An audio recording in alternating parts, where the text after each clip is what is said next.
Bonjour à tous. La bataille d'Ulm n'est pas la plus connue des batailles napoléoniennes. Elle est un peu éclipsée par les batailles Trafalgar et Austerlitz qui eurent lieu la même année en 1805.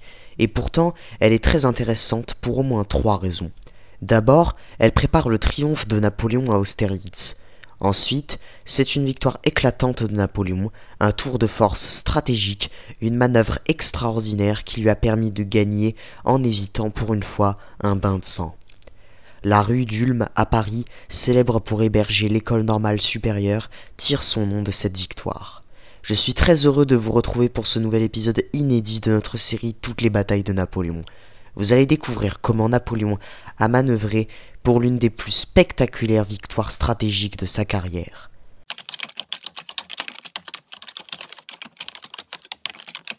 D'abord, un petit mot sur le contexte historique. Nous sommes en 1805. Napoléon, couronné empereur des Français l'année précédente, est au sommet de sa puissance, mais il est loin d'être sans adversaire. L'Europe est un foyer de tension, où les alliances et les trahisons se succèdent rapidement. Napoléon avait planifié un audacieux débarquement en Angleterre, son objectif principal étant de neutraliser la dernière grande force capable de lui contester le contrôle de l'Europe.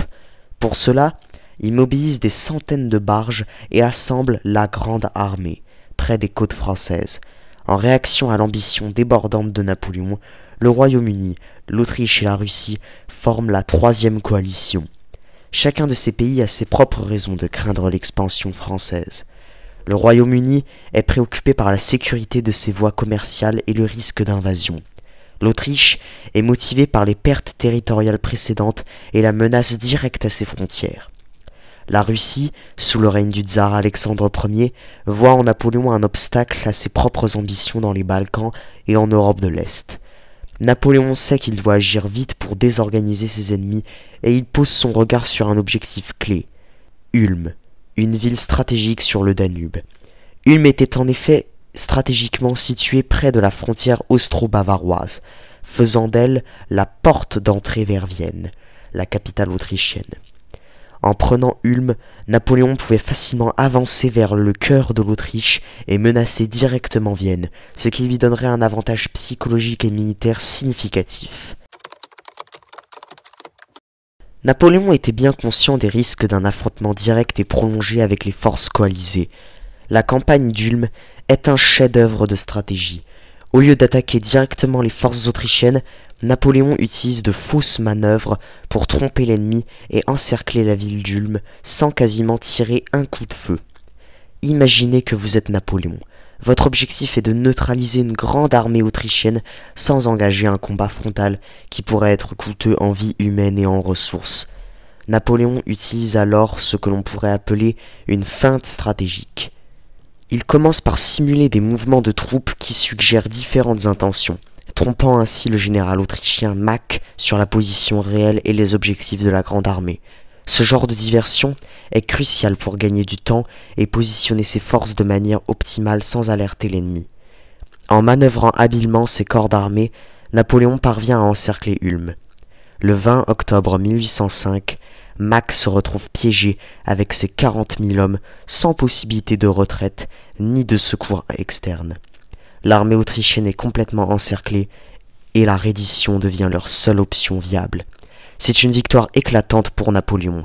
Près de 60 000 Autrichiens sont capturés et la route vers Vienne est désormais ouverte.